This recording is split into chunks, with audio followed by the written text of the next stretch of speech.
हम जो आप कंपेयर करेंगे इसके साथ टोक्यो टावर के साथ, आपको स्काई ट्री कंपेयर करेंगे कि स्काई ट्री और टोक्यो टावर। सो ये स्काई ट्री है, सॉरी ये अभी जो मैं खड़ा हूँ ये है टोक्यो टावर और इसके बराबर में जो है वो है स्काई ट्री। अस्सलाम वालेकुम नाज़रीन, इस वक्त मैं खड़ा हूँ टोक्यो टावर के बिल्कुल सामने। ये टोक्यो टावर जो है देखने में तो इतना ऊंचा लग रहा है और नया भी लग रहा है, मगर इसकी तामीर की गई है, जो स्टार्ट किया गया था इसको किया गया था 1957 के जून में और 1958 के नवंबर में इसको कंप्लीट कर दिया गया था। गाइस राइट नाउ मैं खड़ा हूँ स्काई ट्री के बिल्कुल सामने। स्काई ट्री जो है जापान का सबसे बुलंद तरीन टावर और दुनिया का तीसरी बुलंद तरीन टावर स्ट्रक्चर है। बुर्जुल खलीफा है, उसके बाद एक लूका है, फिर थर्ड वन ये आता है।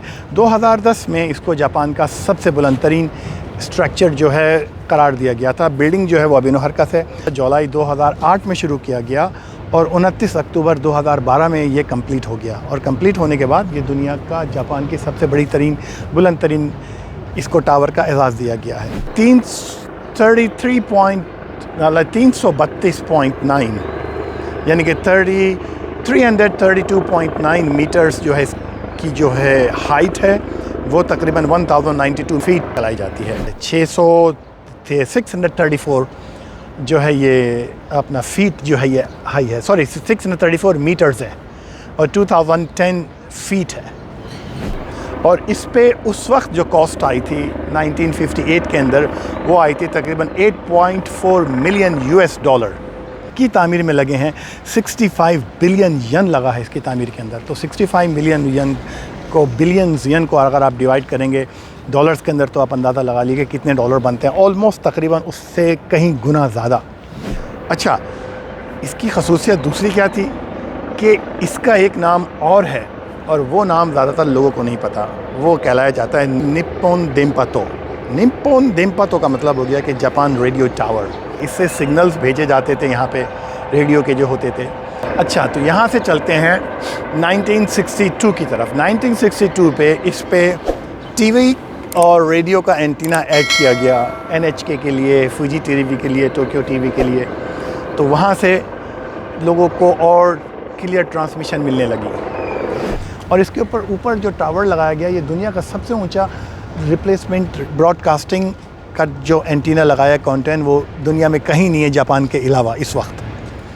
अच्छा, दूसरी चीज़ ये असाकुसा के एरिया के अंदर है तो ये पूरे दरिया के साथ बहुत खूबसूरत व्यू है इसका जाता है, इधर से भी उधर से भी। और अब तक एक अंदाज़े के मुताबिक जब से ये 2012 के अंदर पब्लिक के लिए खोला गया है, इधर भी तकरीबन 200 मिलियन से ज़्यादा लोग जो हैं इसको विज़िट कर चुके हैं सिर्फ इस छोटे से तकरीबन 10 साल के अरसे के अंदर। क्योंकि जापान में कोविड से पहले एक बूम आया हुआ था, फॉरेनर बूम आया हुआ था। इतना टूरिस्ट जापान में आया था कि अब जहाँ जाएँ आपको टूरिस्ट नज़र आएगा जापान के अंदर। तो इसको 1958 के अंदर इन्होंने कंप्लीट किया। कंप्लीट करने के बाद देखें इसका जो कलर जो रेड एंड वाइट दिया इन्होंने, वो कलर रेड एंड वाइट देने का मतलब ये था कि माहौलियात को साफ़ सुथरा रखना। एक रिसर्च के मुताबिक लाल और सफ़ेद कलर जो होता है माहौलियात के लिए अच्छा होता है, इस वजह से इसका कलर लाल और सफ़ेद किया गया है। ये शिबा कोइन के अंदर आता है, मिनातो का इलाका कहलाया जाता है इधर।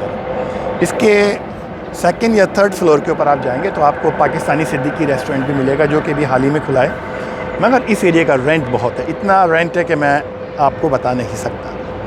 खैर अल्हम्दुलिल्लाह हमें फ़ख्र है कि हमारा ही एक देसी रेस्टोरेंट वहाँ पर है। वहाँ पे पाकिस्तानी, इंडियंस और दूसरे मुल्कों के लोग आते हैं, खाना खाने जाते हैं। जापानीज़ जाते हैं, वो भी खाना खाते हैं।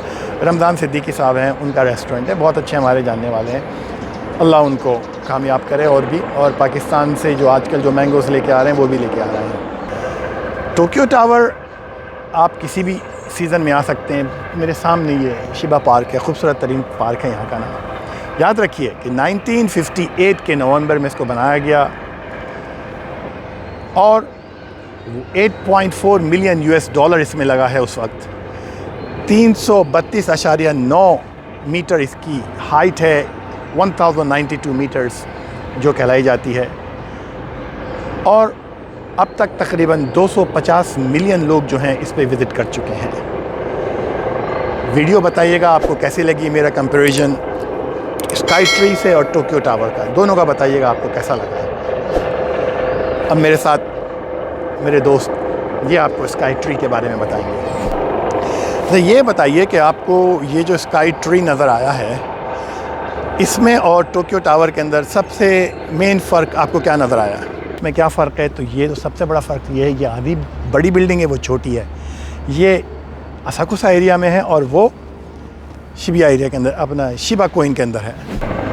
नाज़रीन बताइएगा कि आपको मेरा टोक्यो टावर या इनका बनाया हुआ स्काई ट्री कैसा लगा, या फिर हम दोनों की बनाई हुई ये वीडियो आपको कैसी लगी। वीडियो देखने का बहुत शुक्रिया। मिलते हैं इंशाल्लाह किसी और वीडियो के अंदर। जब तक के लिए खुदा हाफिज़।